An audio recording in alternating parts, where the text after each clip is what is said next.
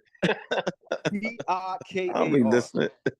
Yo, You be say, like, yeah, yo, right, yo okay. say the 8th century. You The talking 8th about of century. Cameroon?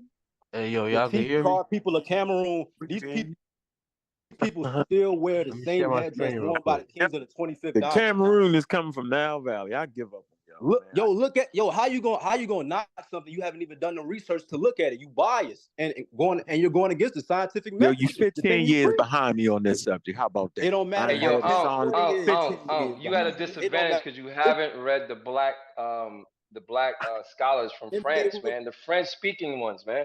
You haven't done it. You know what I mean? So we at a Okay, disadvantage. hold We on, have to hold on. admit Okay, that. I think I might have it here. It's more than Sonia Kasadi, whatever his name is, Kenyatta. It's more than him out there. You know what I'm saying? Okay, bam. Here it is. Now, where you want us to go to? Go to the Tikar people and look I at want that too. history. And show Yo, Hold put on, that you're breaking up. You're breaking up. What'd you say? Hey, put that. Give me that. Give me that go too, yo. Give me that too. Give me that. Tikar people and go to the Tikar people and then go to the migration stories of them coming from Kush. Man, Because put again, the that word Egyptian confuses me because if you a Nubian or a Kushite and you settle Let me bookmark. James, put that source in there too, please, brother. I see. Okay, I got you. All wiki. I see a Keep show on calling coming. out. I see a show coming. Go up, go up, go up, go. Says Where it say the kingdom of Kush? Go up, go up, go up. See that in?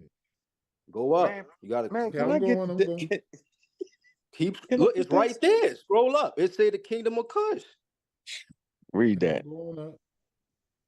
Man, he like a Kushite. He like a Nubian right Yo, there. scroll that. Oh man, it says it in the description, dog. No, It says I don't know He's what you scrolling saying. up like he right told you. there. It says it right there. What Where? the fuck is he talking about? But the brother with the headdress, right? Read beside that paragraph with the brother with the headdress on. Okay, word. Okay, I got Where you. does it say the It kingdom of says Kush? this is a picture of a late Fawn king of Ngum. Now scroll up. Scroll up. It's one gonna show of the the kingdom of one of Kush.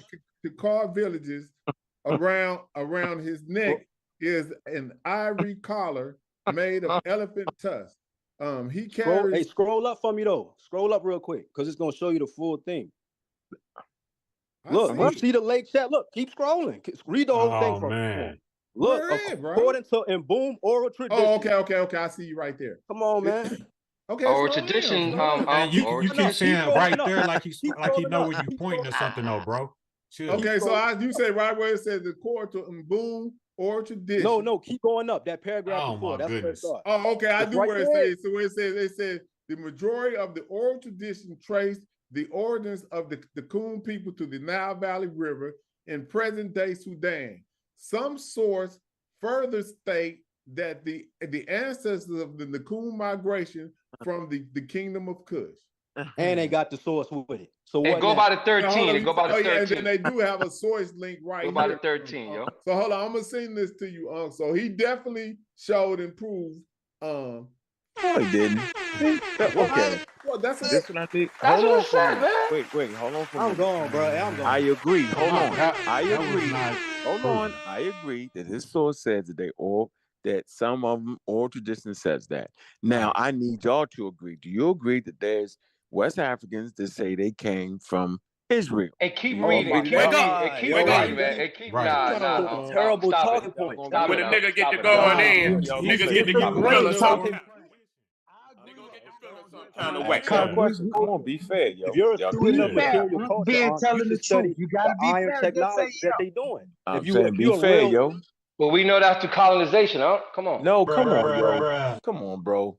I'm You can telling show you the that That's where it difference. people come were from. able to. Y'all not gonna be honest, yo. At least I can say, Oral okay, tradition you is ready? oral tradition. Okay, let's do this outside. Y'all We can not show the gonna do that, turtles. yo. Yo, Bro, oral it's a tradition genetic. coming from Hold on, turtles. hold on. It's a genetic article right now showing that those same Northern Bantu people has an Egyptian component in their whole genome sequence. Go Look at get the that. Go get Google. that. In Go the get that. genetics, it's in Go the get same that. article. It's in the same article. It's in Go that same to. article. I think it's called 44 ethnic groups share the same genetic distance, and it's talking about Cameroon and Sudan population, right? And when you look at the whole genome, see, you're not even letting me talk because you don't even understand what the Bach Treaty is in East Africa to even let a lot of these Nilo-Saharans Okay, so you did it, yo. So you done it. You gotta update your data, You brother. done it, yo. Let me You share done my it. source real You quick. done it, I'm yo. trying to Gotta tell you, update your man. data. I didn't pull up no I need to item. try Y'all to done ask it. Uncle You a did it. question Yeah, real you quick. did it, yo. What you want me to say, yo? The oral tradition says. You did it. Hold on. Let me ask you a question though. Now, And you do know the Native American oral tradition that's say not that it they though. If you always were to hold study on. material culture, Hold but no, on. we're not You no know that the idiots, Native right? American oral and the tradition iron, say that they came from America. Y'all know that, right? Everybody got their oral tradition. The bro. But Bible is oral what you're tradition. doing What is undermines wrong with the y'all fact that right these now? Y'all people play are too iron much. workers.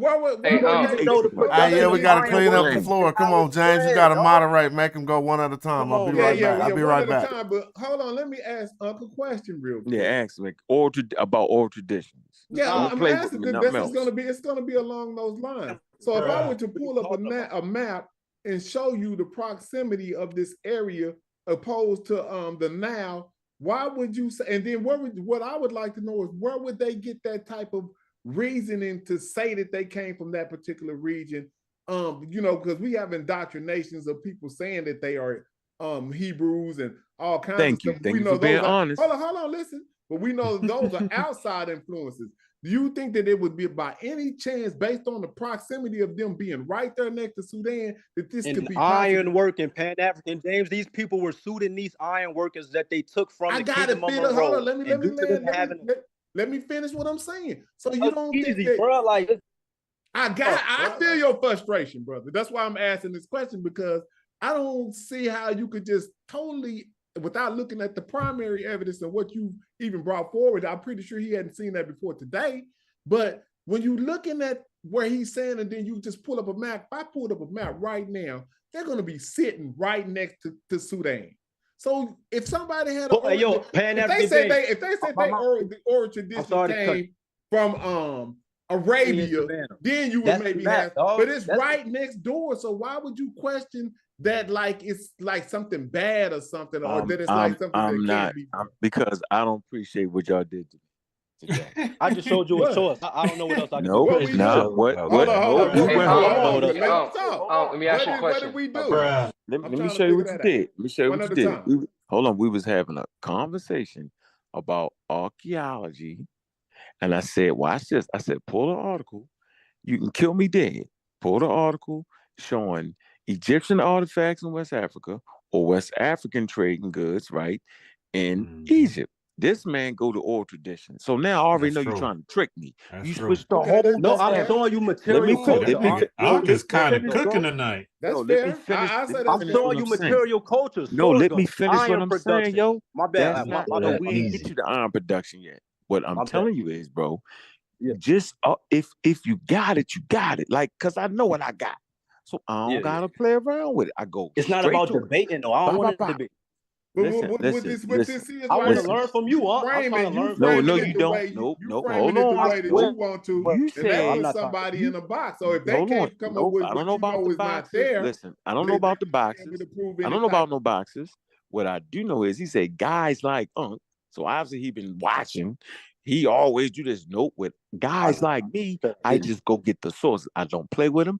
I would have led with Unc. There's old tradition that says this, and I'll say, I've heard of those.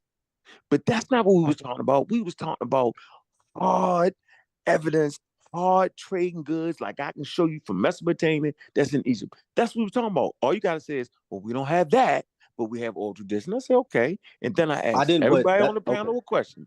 I said, so we're gonna act like you ain't got people in West Africa claiming they oral tradition and say they come from Mecca. Wouldn't nobody say nothing. I said, we're gonna act like that there's oral tradition in Africa that they tribe say they come from Israel. Y'all gonna act like you didn't hear me though? You gonna act like you didn't hear me say that we have methodologies on how to investigate finish those? the point. Let me finish the point. I'm saying y'all acting like you don't got wild ass Africans making those statements. They do. But this isn't the case. This isn't the case at all. These are people who have kept their oral traditions intact, and based off of them being in the Eastern. Oh man, I don't feel like Hey, hold on. Can I speak? Hold on. Let me ask you a question. Is there ancient writings by? Is that Michael Jackson? Yeah, Michael Jackson in the house. Yo. Hey, is there ancient manuscript or ancient historian that you believe, right? Their oral tradition that you believe is true. That you can I'm gonna tell you what would get me. This is what I don't like. Y'all wanna know what I don't like? And this is what I don't appreciate. I don't appreciate that there is no record in Egypt or Nubia saying they come from West Africa. I'm saying, hold on. That's cap. Look at the Wadi Hawar. The Wadi Hawar people within the aquatic culture. Hold on. What are you talking about? The Wadi Hawar. Oh, yo, come on, bro. Yo, you Damn, definitely you're already wrong, yo. You're already wrong. Okay, so give me the Wadi Hawar. An Egyptian, the Wadi Hawar. The Yellow Nile. Bring it up. That was in Lake Chad. And Lake that's Chad a is tributary. right under Cameroon. What are you talking Bro, about? that's a All tributary. that The shit is Wadi close. Hor is a tributary that in ancient times was connected to the Nile. Right. Are you And what is trying the to play with aquatic me culture? right now, yo? Now you playing with You me don't like want to I play don't know with what I'm me talking about. neither. The aquatic culture is the Wadi Nilo-Saharans that was in Hor is Western called the Africa. sea. You got it. All right. It's called the Sea of the Whales, nigga. That's what it's called. You're not going to admit it. Study the Kanem Empire first before saying It's anything called about the Sea of the connection. Whales. Why is it called the Sea of the You don't Whales? know. Because they found ancient whale bones down there. Why would they find ancient whale bones? Because it was the ocean down there. Who are you talking to? Come on, yo. See, why you a professional? Hey, yo, can I say something? Why you acting like y'all you playing can't? with Why me you like acting I like don't you know? can't know some new information? You You didn't ain't even no new know about the information, Sakara Bosco. Listen, man, Uncle's boxing Hey, y'all can I up say right now. It's something? like 4 against No, he's 1. not. No, he's not. Due Slapping y'all diligence, up you real. are He nah. not Really boxing me slapping up. y'all up Nah, right due now. diligence, you It's wrong, like yo. 4 Nah, against nigga. 1, and he Nah. working y'all right now. He He ain't not working boxing me nothing, up. yo. I'm letting y'all He ain't talk. working I mean, nothing. I just Hey, yo, showed can you I talk 1 showed second? that hard people came from Sudan, but I guess. Hey, dude.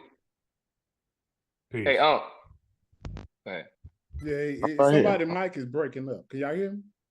Hey, yo, you know when you said the people never left and shit, right? How about the migrations that happened, the 6 migrations that happened from the invasions? You think the invasions caused people to leave?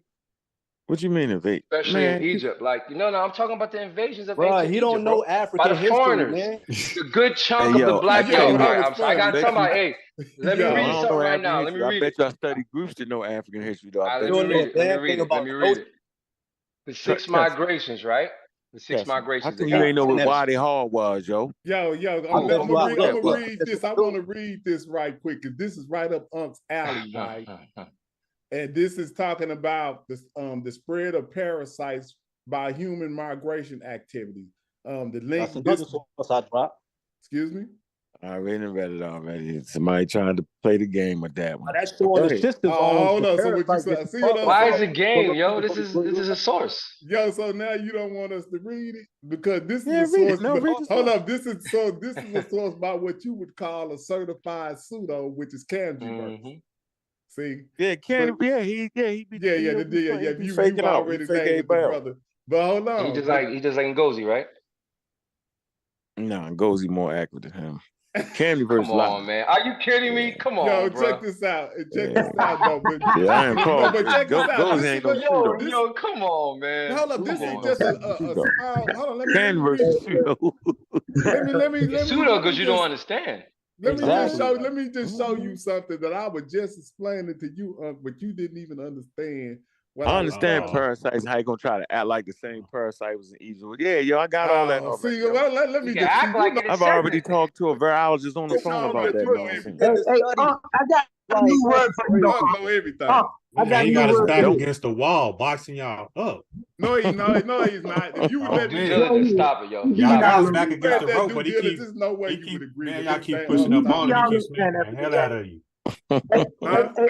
Hey, Unc, I got something for you though. What Have you you got? looked up the word coprolites in regards to the spread of DNA? Coprolites. That's COPROLITE.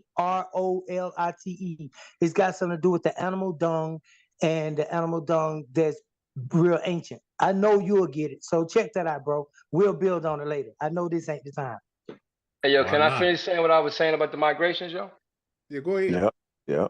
All right, so check it out. It says, thanks to the work of Professor Abubakar Musa Lam, head of the Faculty of History and Human Science of the University of Shankadi Diop, right?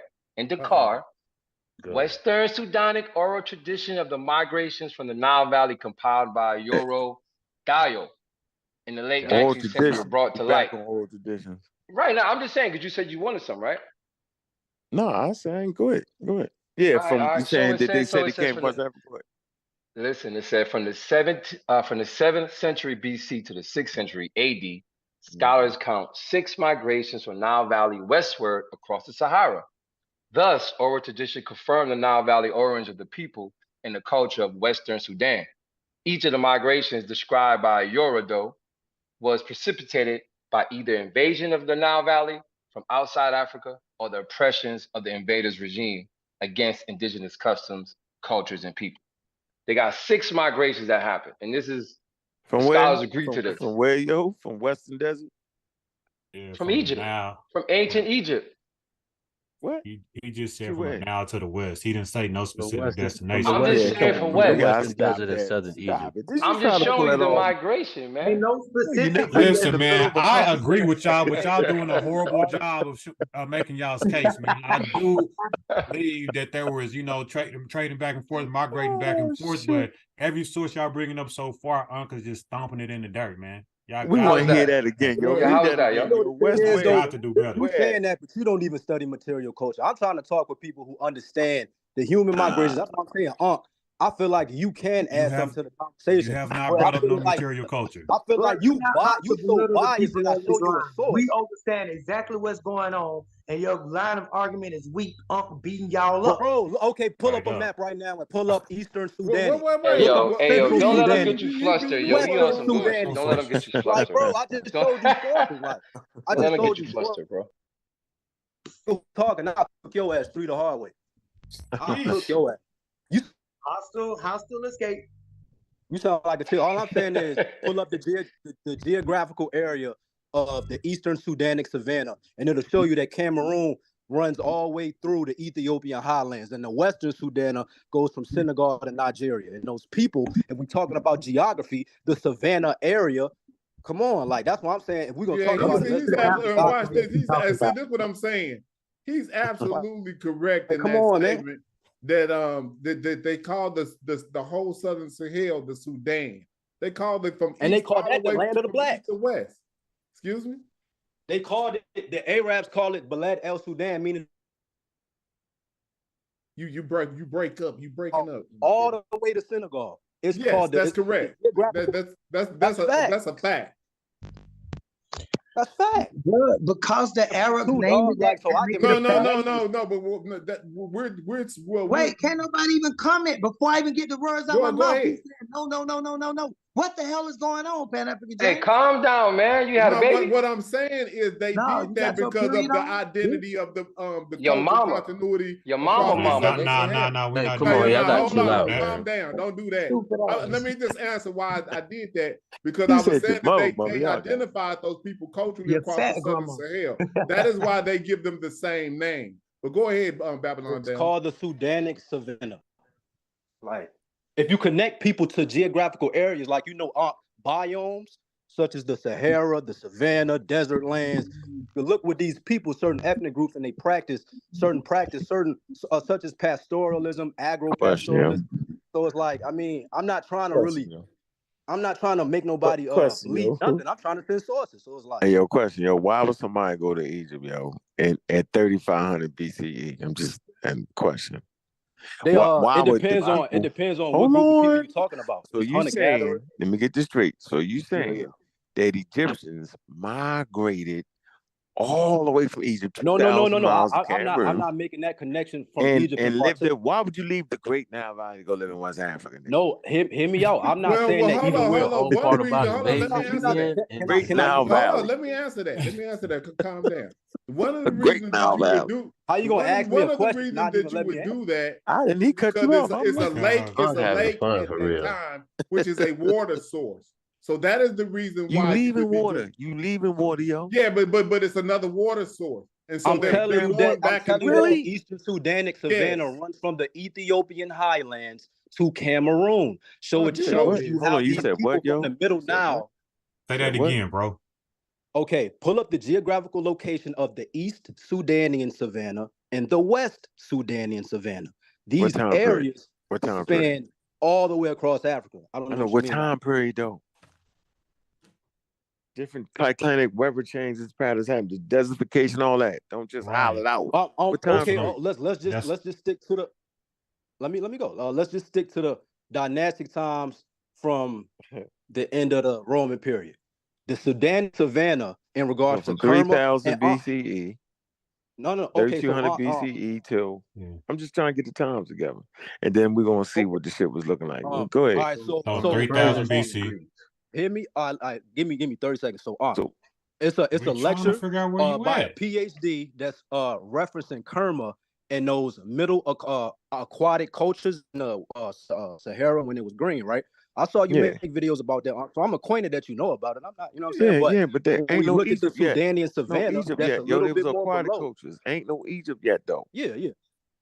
I know that. I know that. I'm not. I'm not making that. See, I don't want you to And there's put me into lakes and that there's box plenty of of. pseudos I'm just thinking saying. that Egypt. I didn't call you a pseudo, but I'm saying there's plenty of water. It's plenty of lakes. There's fish. The fish Sure, bones is all but over the different motherfucker. people had different practices though. If I'm a pastoralist, I don't really need, you know what I'm saying? All I really need is my cattle and me being nomadic. But if I'm an agriculturalist, They and I wasn't want to eating do their that, cattle, yo. They wasn't eating I their cattle. didn't know. Those I'm saying lands the was already aquatic culture was occupied. a If you getting kicked out mixture. of the You ain't gonna let me keep. Sudan, Egypt area, Oh you man. getting kicked out of land. Why you say they ain't need they only Study need their Libyan cattle? They needed African food, yo. kingdom. They was eating fish, yo. Uh-huh. They ain't eat their cattle. The I got cattle was they ceremonial. Every now and then they slaughter cattle. For Hold grazing And they on. had and the milk, yo. harpoons Use it and for the shit. milk. They had and they had the harpoons in the Sahara when it's green. And For the only reason I hippopotamus. say those West African Nilotics may have a hear me out. The reason why I say Niger Congo people and Nilotics had a real profound part into Egypt is because if we study goddesses like Neith, that was a part of that Nobody aquatic culture. argues that though. Hold I'm on. not Okay, hold on, slow down, I'm not y'all. Here the it is type on to the say map. that Here's the Egypt map was all right here. black or none of that. I'm not Hold saying on, that. Feder. Here's the map right here, so you can use your illustrate what you're Right, that's it saying right there. That's it right there. And it's Okay, so showing now you can illustrate based on the map. Right. So the Eastern Sudanic Savannah, as you see, is in the Great Lakes region. And these same ethnic groups who come from these places all have the same oral traditions of sometimes we was all together in the Kush Empire. And in their oral traditions, such as the Takar, they tell you during the Bach Treaty in East Africa, when there was them Christian kingdoms of Makoria, Alodia, and shit like that, a lot of them people from the Great Lakes was actually slaves from Makoria in regards to the Bach Treaty still being put in place, and a lot of them migrated to the Kanem Empire in Central Africa. That's why I Trying to say box you up, huh? some of us Nah, are yo, he ain't actually get. I need involved the in two time. slave He all trades. over the time. Some of us are actually involved in two slave. Oh, this is a Some of us modern came from time. East Africa, settled into Yo, the this is Kanem a Empire. modern map. Yo, this is a modern map of savannas right now. Yo, you No, showing I'm us, the yo. Eastern Sudanic Savannah. Do you know that people like Joseph Greenberg Yo, categorize this is a languages modern. in regards to geographical locations? But Right? come on. You know that they're showing you. That's crazy. Like They I'm trying showing to it have. right now. Yo, y'all serious? Yo, y'all trying to be funny, yo? I'm dead It ass says serious. it says extension of the west and eastern echo regions, compromising the Sudan bioregion and divided by the Madarian Mountain. That's what it is. Right now, yo. Put the thing in the chat, yo. What do you mean right now? Like I don't know what you mean. Like Okay, what do all right. you Well, mean? if you don't know what right now mean, yo, then I don't want to talk to you. I told you like it's like you trying to move the goalpost for some reason. How am Like, I moving the goalpost, yo? Hey, You can, bringing me can something somebody you from bringing up it's like 2023. you bringing up small. Yo, you bringing me a 2023 Savannah map, yo. So And you we tell talk about 3,500 before I BCE, even go any 10,000 further, right? BCE. Are you familiar with different Won't you biomes of Google what the Africa? Savannah look? Are you familiar with all the different biomes and how different ethnic groups in Africa partake? Yo, how long you been practicing to get me, yo? It's like you've been trying to practice. I'm not. No, You doing really though. everything at me right now, yo. No, hear me out. I had these type of conversations. Media circle, and the reason why I don't really even like being in that debating energy, I try to learn from different people, but what I noticed that when people have a biased viewpoint, and when we had these high level conversations. But this ain't no high level conversation, yo. You bringing me? I think archaeology, biology, wild ass conversation. I mean, I showed a short showing schistosomes and how that evolution occurred in the Great Lakes region in Egypt, and they show you, and it spread from the. All right, man. Who you been talking to, yo? Who you been having high level conversations with? What do you? Nah, shout out to you, though. Asking you, yo. Right. I be Look, trying to build, man. I be trying to build. Hey, but we do got to straighten something up, though. let me help you out, yo. Let me say this. You got a lot of information, yo. You threw about 1,000 things at me, yo. Listen. He was on. Won't you just you know what it is, one though? thing? I do got to learn how to compartment. I got to learn how to yo, you it can't all. do that shit. Let me finish my feel point, like yo. I gotta get it out so quick. You gotta say, this is what the savannah looked like at 20,000 BCE. This is what the savannah looked like in 2023. Okay, let's talk about what the savannah looked like at 20,000 BCE, right? So you basically saying that the people are new arrivals, right, in West Africa. If you saying they came from the kingdom of Kush, okay, the kingdom of Kush is what, 2500 BCE. So you basically saying how long did they must have stayed there for long enough to know it was the kingdom of Kush, to become the kingdom of Kush, and then you said they left and went to West Africa. Bet. So now we talk about 2000 BCE. So you saying them people ain't been there no longer than 2000 BCE? That particular clan. That's what you basically saying. I'm just trying to figure this out. I want to keep you on the schedule. Right. I appreciate that. Kingdom of Kush. And if I could, I wish I had the source. I'm on my phone, but what I wanted to, the reason why I even brought up aquatic culture. Now, the reason why I was bringing up the aquatic culture is in the Great Sahara. I know that. But when it dried up, right? No, a lot of dried up at 8,000. Hold on. I know that. I know that. It dried up at 8,500.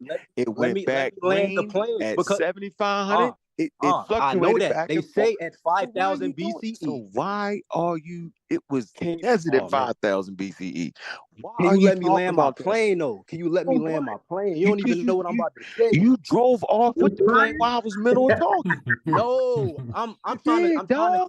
Yo, you put your plane in the air, down the runway in the middle of me talking. Then you It's say you hard want for real. When you talk about these times, it's really difficult to try to talk to summarize. No, it's not. No, it's not. It is. I made it very simple. The Kingdom of Kush is about 2,500 BCE. Very simple. Do you know about Kerma though? That's what I'm saying. No, Pre-Kerma, the pre-Kerma culture of them having the same ceramics, the same pottery bowls. You know that. You know now about you the on now you on wares, yo. Make your mind up. Hold on. What do you want to talk to me about? I'm not. My mind is made up. I'm telling you about the time and place. Talk about the era. Give me the time period on the wares. What type of wares you talking about? You ain't talking about wave line pottery. 5,000. Wave line pottery go back to 10,000 BCE. It's I all know- over Sahara. I'm so tell- what okay. what You're pottery right. do You're you right. want to you want to talk about the black top pottery that you find in Sudan that would end up in Egypt? Right. What I want to time talk period? about the 3,500 different forms BCE. of What do you want to talk about? The oldest pottery industry in West Africa? I want to talk What about are that. you really saying to me, bro? Right. I want Let's to. go. What I'm saying is the different forms of pottery that you're talking about. As you know, there were different little forms of it. Certain ethnic groups performed longer wavy lines. Other people performed dots. And if you look at the map that PhD historians show you, they show how these potteries was in Niger, Mali, and even in Sudan. And they show you linguistically how these Eastern Sudanic, It wasn't called Sudanic Mali people, yet, yo. I know that. At I'm just giving you. 10,000 BCE, yo. I know. So what else you want me to say that It was doesn't at that connected area? by 10,000? lakes and rivers, yo. I'm writing a book Man, on it, yo. I know this. I know I'm this. writing I'm a telling book you. on it. I'm writing a book on it. And I knock it off. I support that. Oh, stop it! Come on, man. I support that. Like, but I'm. And I want to go back to the tribe and say they came from the kingdom of Kush. The Takar people. I'm telling you that these people were able to conquer people when they arrived at Cameroon based off them having iron technology, right? And when people leave from Sudan, that Kordofan, Man, Darfur Kush area, ain't got no iron. What you talking about? What? Moreau Yeah, Moreau produced do. iron. Moreau do. That's what I'm talking about. That's what I'm talking Moreau about. do. These people left Moreau, and when people left Moreau, they assimilated into the Kanem Empire. These were the Kanuri people, Nilo-Saharan people in Central Africa. I see what you're saying in regards to people who saying, yo, we Black Egypt Drop a without bomb for historical. that brother. Drop a bomb. Good job, All I'm Good saying is job. I feel like we all got a little bit of every truth, and instead of like bashing heads and having such one point, I think if we was all together, Ain't we could nobody get a even better tripping culture. with you right now. You did good. Yeah. Shout out to y'all brothers, man. I don't be trying to come up here with no ego, but at the same time, I'm gonna talk my shit at the same time because I try to. You good, homie. Well, Yeah, you're all over the place, yo. I'm not. What is the iron age? He got you on this one, man. Take it out. He got He you. got me on what? The so Iron I can Age. get a better understanding. Are y'all serious right now, yo? Yeah, I'm using the drunken master style, yo. Are Drunken y'all master. serious right now? Do y'all know when the Iron Age is? I know y'all ain't playing with me right now, yo. The Iron Age took place. Hold on. The Iron What's the Age time was period? actually taking place by the Bantu people that settled in southeastern Eastern Africa. That was called the Urewe culture. And You during the said the 18th Iron dynasty Age. Iron The Age took place Urelway, by the Bantu people. the Urelway culture. Look up the Urelway, Urewe. Those people in the Central African Republic, Nigeria, Cameroon. People would say that all those people were Bantus, quote unquote. But instead of going into those Bantu migrations, a lot of people from Cameroon and those Ottawama areas, they migrated over to Kerma, and they was there. So those interactions between Kushites and Central Africans, and Central Africans being a buffer to West Africans, that all have a correlation to the Sudanian. All this same Sudan zone, the blacks, Balad El Sudan. So I'm just saying, geographically and science, and also oral traditions and linguistics and things of that nature will show you that these people came from Sudan. And Joseph Greenberg said that the Takar people have an isolate language, a divergent language. He got you, man. Just take an L for the night. I know you believe It's in okay. Greenberg, yo. Come on, just take an L. Come on, baby. You can't win all the time. Not all the time. Okay, man. If y'all think the Iron Age was 3000 BC or 2500 Look BC, it up. y'all Look up man. the railway culture. Man, I Look don't it have to The look up no Urelway. motherfucking Iron Age. Man, that's You the got- last you of the got- ages. I just beat you Come on, up. you I'm got the going. age of copper, you got the Bronze Age. I Come try on, to have a civil y'all conversation. serious right now, yo?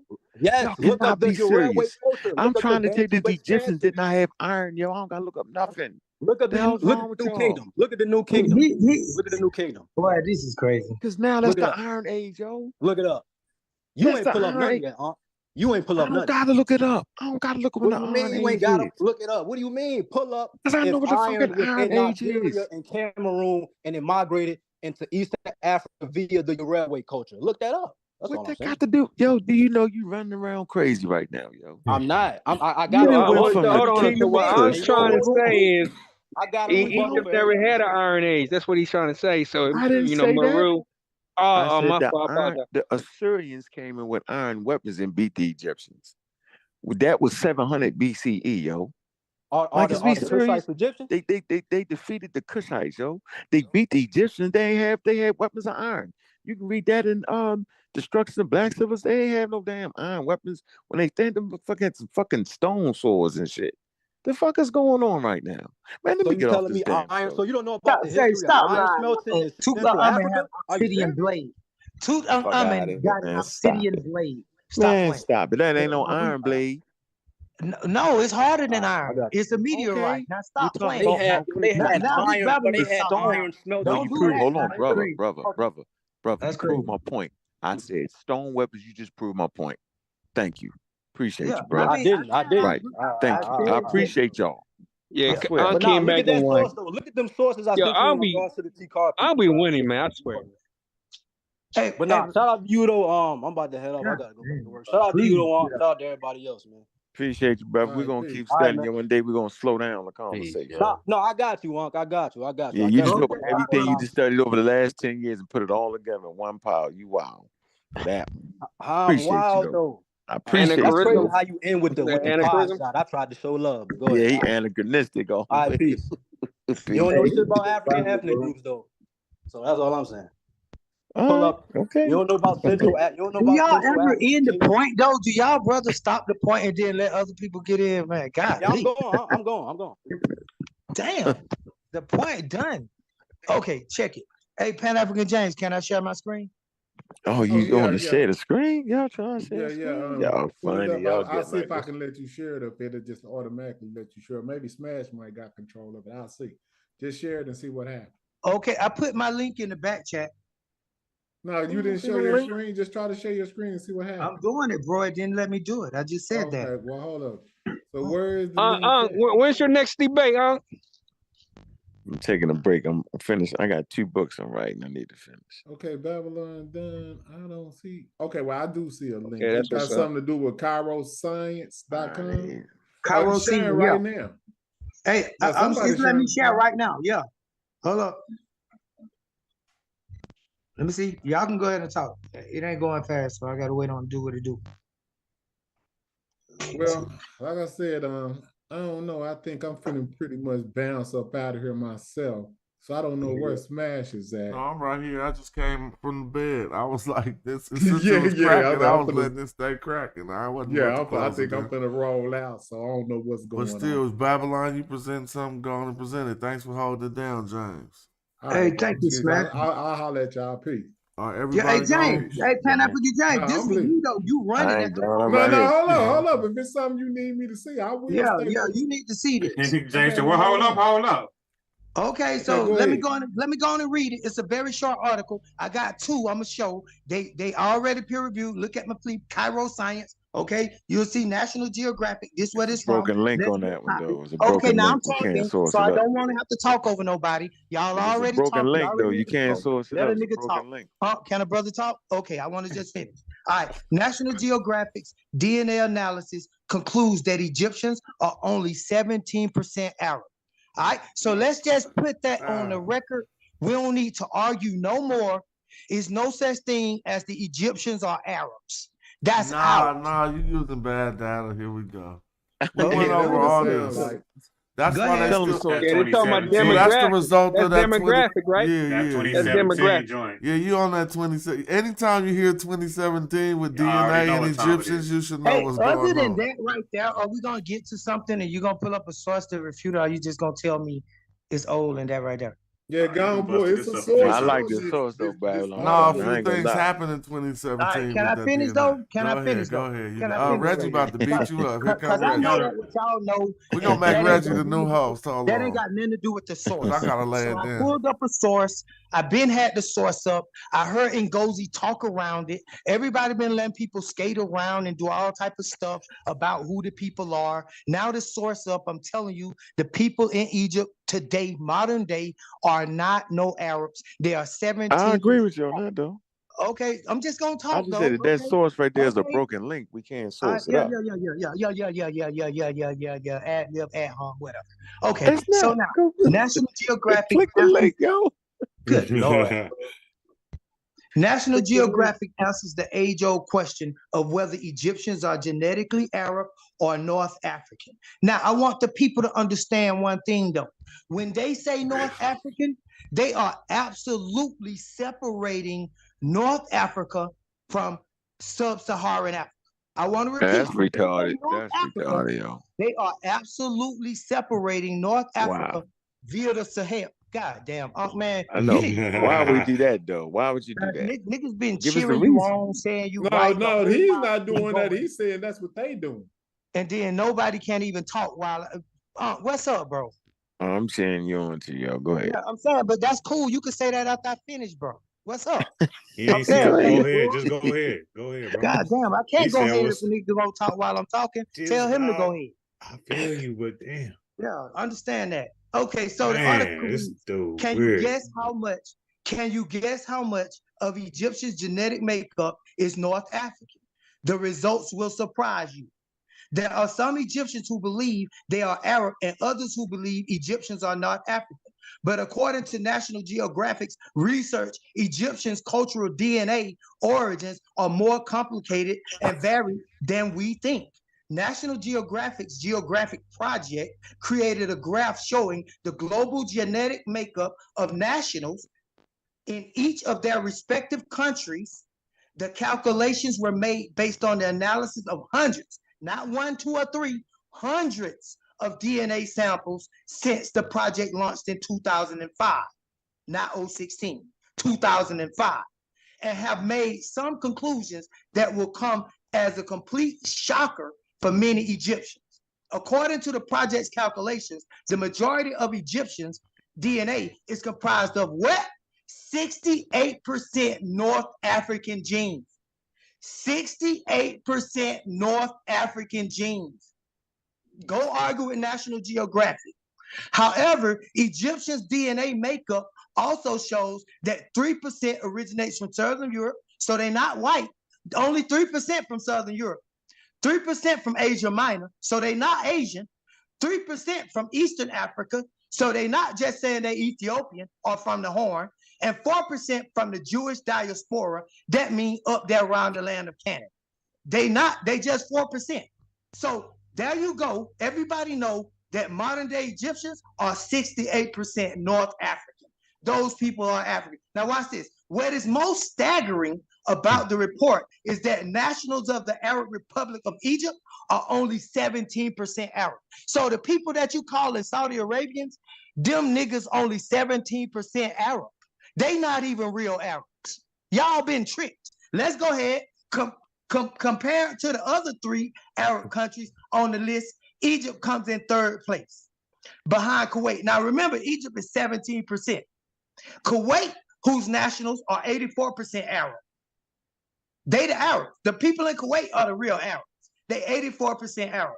And the Lebanese are 44% Arab. The Egyptians are 17%. But it's the Egyptians are more Arab than Tunisians, who are only 4% Arab. So the people from Tunisia are only 4% Arab, but they claim Arab ancestry. Now watch this. One of the most baffling results, and I'm stopping right here. One of the most baffling results is that Iran, which doesn't even consider themselves an Arab country, have 56% Arab DNA in their genetic makeup. You know what this speaks to? This speaks to you can't go to a land and just because the people say who they are. Now, I was agreeing with, I don't know why he got on here acting silly. You can't go to a land just because the people say they something and then believe them. You do need DNA because if we listen to the people in Iran that said that they was, Yeah, he You said said that it. back. You almost was about to make a good point, but you said your point backwards. Because okay, well, you make the point for me, Smash. Go ahead. I ain't got what you were saying was going to get a lot of contention, but what is the data seems to reveal, like this, is the opposite of what you said. No, just say what you gonna say, bro. I don't know. I made a mistake. Let me see what you gonna what I'm getting out of this is that finish. you can't just look at the DNA. Which is opposite of what you were saying, is you can't just look at the culture. No, that's what I'm saying. You that's said if a person from there said that they was Iraqi, well, they telling the truth. They Iraqi, they not Arab. They don't espouse to Arab culture. But their genetics say somebody in their past did. And so if you looked at their genetics, you would call them Arab. And they said, fuck you talking about? I ain't Arab. I'm Iraqi or whatever. So he's telling us to use the genetics primary, so regardless what come out their mouth, it's what the DNA say. Hey, Smash, I completely agree with everything you just said, bro. You said exactly what I was trying to say, but you just said one side of it. Only thing I was going to state the counterfactual or the contradiction to that is that you can't just go off of just saying culture neither. You can't just go off of DNA either. You have to go off of both of them and use all of the geography. All night. You're right too, Babylon. Multiple disciplinary. We've been saying that Ngozi is on just the one-track mind, and that we espouse a multicultural. This ain't even about you trying to prove no point or tell me what we've been saying. I be on the show. I be on the show. Yeah, we all agree that point. Like, you don't even know what you're talking about, Babylon Dunn. I'm just giving you a prefix of what's been going on. Reggie, you're the host. You can do what you want. You coming to the conversation. Hey, Babylon Dunn, click that. Babylon Dunn, click that. That's what it sounds like, bro. You coming? We showed a whole video. James, you see that on the screen? James, you see that on the screen? What is it that I don't know what I'm talking about? Babylon Dunn, do you see that on the screen? It say click here. You can view the full study. We want to see the full study. We don't believe you. Okay. Click the full study. Yeah, I'm gonna click the full study. But right now, let me tell you. Click it right now. I'm gonna tell you, Babylon is where. So whenever Smash said you said it backwards, we've been saying all day today that it's usually what comes out the people's mouth. You know, we should believe that to what the people say that they are. But you saying you said it backwards, which is kind of valid because people look at it that way. You saying, well, the people say that they not Arab, but the genetics say that they are Arab, so we should believe the genes over what the people say themselves. And Smash said Smash was trying to say is that culturally, they saying that they don't relate. So I think the people will probably be more correct if they not practicing that culture. Then we should probably go with what the people are saying because with only genetics, we'll be saying what you saying. Hey, listen. No, I'm not saying anything, and I'm gonna say what I said again. I'm gonna say what the article said. Now, I already said we won't read the full study. Just click it, yo. I already said that I agree with Smash. I already said that. Can you just click it though, yo? I was going to state the counterfactual of the side of a thing. Now, I don't know what's the right point here, but I'm gonna read the thing one more time.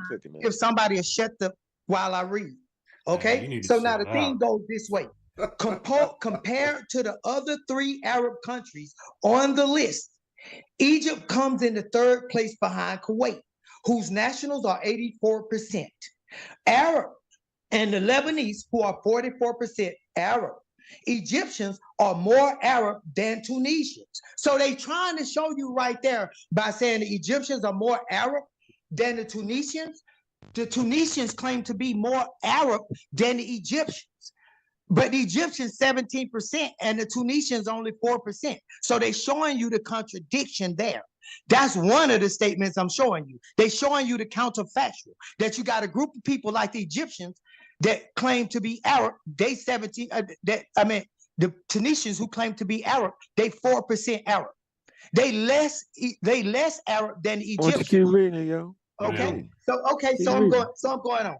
So now, one of the most baffling results, that means counterfactual, counterintuitive due diligence. One of the most baffling results. Shut the hell up and read, is that Iran don't even mean that. It don't even mean that, silly which ass. doesn't even consider themselves. God damn, boy, y'all the stupidest. Which Iran, doesn't even consider themselves an Arab country. You see that? They don't even consider themselves an Arab country. Do you see the contradiction? You got yes, we want to see the rest of the article. You got a group of people. No. Due diligence said I was wrong. You got a group of people. Let him move on. I'm still talking. You got a group of people right here in the article saying that they themselves consider themselves as an Arab country, have 56%. We get it. You can't just look at the person and tell me 3 times in a row. Does this, hold up, due diligence, does this make them Arab or does this not make them Arab? The 56%. They're not We Arabs. just asking. I'm just asking. They say, I'm going with just like the we're not Hebrew. Europeans. The Hebrew. Wait, Your can you Nile back Valley. up, bro? I'm going talking with you, to homie. due diligence. Can y'all be grown men? I specifically said due diligence. Can you answer the question I'm asking? Yes. Does the 56% make them Arab or make them Iranian? What? 56% do make these niggas Arabs. So they are what they say they you ain't no are. way, man. If you You're ask me, fine. so you doing what we said that you shouldn't do is just only go by the genetics, because you can look at the genetics and it says they are Arab. And this is not to say that you right or wrong. I was never trying to say that you was wrong. I'm saying that we come from the opposite perspective Clearly said of I what was you wrong. That's of what I'm what you. talking. Had you not said that, I wouldn't be talking. I'm trying to. No, I never said you was wrong. I said this is what smash meant, because we say the opposite, that you shouldn't identify solely with genetics first, because that's whenever you landed and said that since this person is this much Arab, then they are that according to genetics. No, I didn't say that. The article is saying that. No, the article is not saying that. No. I'll take that back. So, but we saying that they say that they this much Arab, but they people are saying the opposite. But it sounded like what you were saying, that you should go with what the genetics say. It's how That's you what I landed. said. You misunderstood me, man. It's a counterfactual conversation. I'm sure you counterfactual. So let me ask you this. Okay, hold on. Just let me say this, because if I'm wrong, Smash is wrong, because what you did say was, you said that forget what the people say. The DNA says this. So you did say that, bro. What are you talking about? I told you, I got stopped in the middle of making a point. Y'all stopped me. I was stating the of a conversation, due diligence. Babylon done. If a conversation has 2 different sides, due diligence, if a person start off on one side and it's not the side that you thought they should, I don't even care, it doesn't bro. mean they wrong or right. I never said that you was wrong, fool. I just said we got a different perspective. Weirdo, what is you talking about? Hey, do us a favor, Babylon done. Do us one last favor. We can figure this whole Babylon done. We can figure this whole thing out. Go back to the article. Okay, why did you do? Why you do that? So you see what you just did? I Hold told James and I told Smash that I hold on, bro. I wanted to share. Can I share this other quick article? No. You need to bring up the whole article. Nope, you changed it, yo. You tricking us now. You need to bring up the study. Bring back the study again, yo. Go back. I'm not changing anything. I'm done with the article I was doing. No, you don't give I asked you the whole time. I'll do that when I get done. Babylon Why done. we I can't asked see the study? 25 minutes, yo, to see the study, yo. I'm good. For 25 minutes, you can talk about that. I'm doing what I want to do. I'm my Really? own man. So we got. Wait. So Hold on. I'm reading. hold on. And anyway, First you're of all, reading he the didn't say you could read 10 article, and articles I at just a got time. one more point to make. Then I'm getting on. Man, oh, you gonna get? So you're not gonna go? I want to make sure I'm for the getting on. record. I'm just like in Gozi. I'm gonna lie like I'm gonna leave and I'm gonna stay on. But I'm telling y'all that so y'all will be quiet. So let me go. Ancient Egyptians and Wow, their man, this modern nigga here, counterparts. man. Ancient Egyptians and their modern counterparts share less in common than you might think. Okay, because the other question was, are the ancient Egyptians the same as the modern day Egyptians? Let's answer that question for the people with an article from CNN with people that do this work. Okay, so ancient Egyptians and their modern counterparts share less in common than you might think. That is at least genetically, a team of scientists found. Researchers from the University of Tübingen and the Max Planck Institute for the Science of Human History in Jena, that's Germany, both in Germany, have decoded the genome of ancient Egyptians for the first time with unexpected results. See, this is another one of them counterfactuals. So don't jump out the window because the results are already unexpected. We already read that. That's the 99, the Yeah, that's good. 123 Okay, mummies, it's good yo. you read it, but you ain't everybody, so you could be quiet and let everybody else hear it. Man, you need to chill the hell out, man. All that aggressiveness for nothing. So publishing its Nigga findings. like, on the road, boy. This nigga like 5'3" be talking like he just The 7'2" or study something. concluded. Get him, Well, one Babylon, thing I'm get trying him. to do is read the 2 articles I already put up and said that I wanted to read them. That's all I'm doing. Smash said, yeah, y'all was chill. Just chill. Nah, yo, but you I won't ain't let us carried look up at the nothing. data, yo. You I ain't being you arguing tricking, you nobody. hiding I shit ain't from debating us now. nobody's point. I ain't trying to prove nobody wrong. Yo, I'm so just wait a reading minute. a Hey, freaking Babylon. article. Hey, are you serious right now, Babylon? Are you I already serious? know you trying to calm me. Dead serious. You know I know you trying to calm Okay, me then right die, now. You nigga. trying to calm the Die, audience right die, nigga. So publishing its findings in Nature's Communications, the now. study Read the concluded article already, that yo. preserved remains found in Abu Sir el Malik, And the Middle Delta, Egypt, nigga, we know were we're in there. closest genetic relatives of Neolithic and Bronze Age populations from the Near East Anatolia and Middle Eastern Egypt, not Middle Nile. 2 different Modern places. Egyptians, by comparison, share much more DNA with sub-Saharan populations. I repeat, modern Egyptians, by comparison, share much more DNA with sub-Saharan Africans. This confirmed the last article I just read, and these ain't the same people. All right, let's keep going. The findings have turned years of theories on its head. So all that what Ngozi was talking about, these findings turn all of those theories on their head. Okay, This article agree with Ngozi, nigga. causing Egyptologists to reevaluate the region's history while unlocking new tools for scientists working in the field. Well, thank you, Babylon Don. Thank you. Thank you. We appreciate that, man. I know you had to get that off your chest. Depending on which way you see it, ancient Egyptians have the privilege of ignominy, of being one of the most investigated peoples of antiquity. Scientists have virtually undressed mummies, diagnosed from beyond the grave, and exposed miscarriages and 3,000-year-old scams. Extracting genome data is a new frontier for Egyptology. However, scientists took 166 bone samples. I ain't doing the 2 or 3. You see, I got an article with 166 bone Man, they samples. only mapped out 3 of them. At 151 Only mummies. mapped out 3 of them. At 151 mummies, dating from approximately 1400 BC to 400 AD, extracting DNA from 90 individuals and mapping the full, not half, the full genome in 3 cases. Check this out. A They scientist mapped at the the what? Hold on, yo. They mapped the what? for the The 3 science of mummies? human They history mapped the what? looks at a They jawbone, mapped the a hold on, bone, yo. soft tissue, and Yo, teeth are you serious right now, yo? as part of the research. I'm almost done. This is it. This is the last one. Previous DNA analysis of mummies has been treated with a necessary dose of skepticism, explains Professor James Cross of the Max Planck Institute. When you touch a bone, you probably leave more DNA on the bone than is inside of it, he argued. Contamination is a big issue. Only in the last 5 or 6 years has it become possible to actually study DNA from ancient humans.